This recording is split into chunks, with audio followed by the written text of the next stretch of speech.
చూడు చూడు చూడు, చక్కగా తిరుగుతోంది కదా నా బంగారు కొండ. అరే రే రే రే,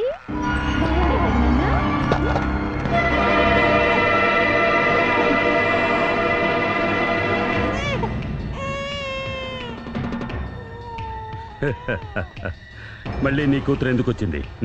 అది అడగడానికేనా నువ్వు వచ్చావు?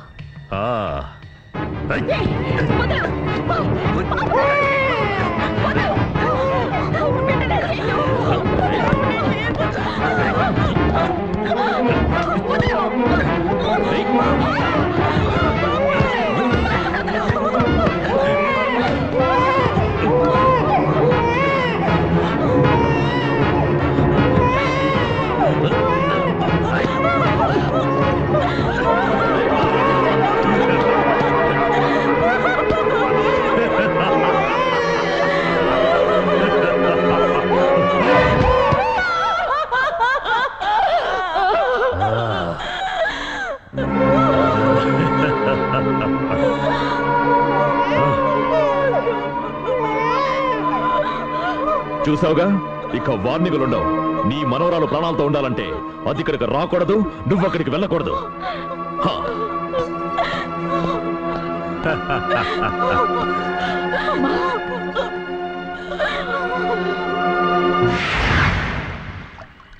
రమణ ఇలా మారే మనిషి కాదని నువ్వేగా వాదించావు. అవును, కానీ ఇప్పుడు నీళ్ళు వెళ్తే ఏం లాభం? రమణి ఇక పాత రమణి కానే కాదు. ఆ నమ్మకం నాకు పూర్తిగా పోయింది. ఇప్పుడు ఇక్కడున్న మనకి, ఆ రమణికి తప్ప వేరే ఎవ్వరికీ తెలీదు వీడెక్కడున్నాడన్న సంగతి. అయినా ఆ జయసింహ కనిపెట్టేశాడు. వాడికి ఆ క్లూ ఎవరిచ్చుంటారో, రమణి తప్ప. నిజంగా రమణి ఎవరితో చెప్పలేదు సార్. మొదట్లో నీ సారా వ్యాపారానికి రమణి ఉపయోగపడి ఉండొచ్చు. ఆ కారణంగా దాని మీద అంత జాలి చూపదు.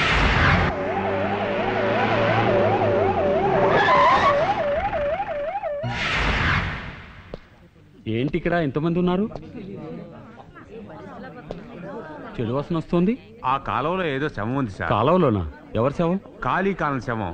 ఇక్కడ కాల్చుదామని ప్రయత్నం చేశారు, పూర్తిగా కాలేదు, అందుకే అక్కడ పడేశారు. ఇలా వచ్చారండి సార్? నేను ఒక ఒరిజినల్ శవం కోసం వెతుకుతున్నాను.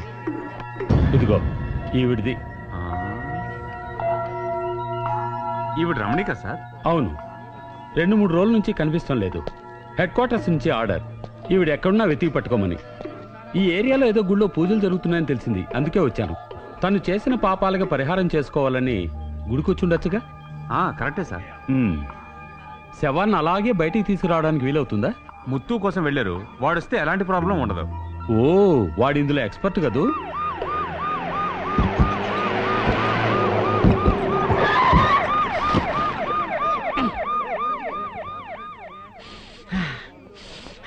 మనిషి కాలిన వాసన వస్తోంది, అనుమానం లేదు.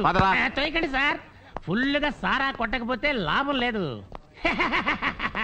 క్రితం సారి కూడా ఇలాగే కుళ్ళిపోయిన శవాన్ని నా చేత తీయించి మొత్తం డబ్బు ఇవ్వలేదు. ఇస్తానన్న దాంట్లో సగమే ఇచ్చారు, మిగిలిన దగ్గొట్టారు.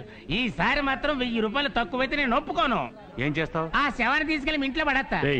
ఊరికే వాకుండా వెళ్ళిపోయి. ఎవరు? 2 టౌన్ ఎస్సీ గారా? ఎస్సీ గారండి, నా పాత బాకీ 500, ఈసారి 1000 రూపాయలు, మొత్తం 1500 ఇవ్వాలి, సరేనా?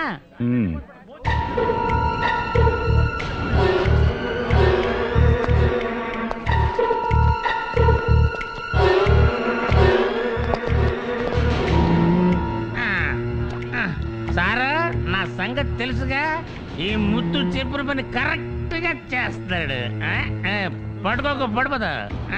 Study study. ఈసారి ఇవ్వకపోతే చాలా గొడవలు అయిపోతాయి. మీ పరిస్థితి కూడా ఇలాగే అయిపోతుంది. ఓకే, నేను వెళ్తాను. శవాన్ని తీస్తారుగా, అది చూసి వెళ్ళండి.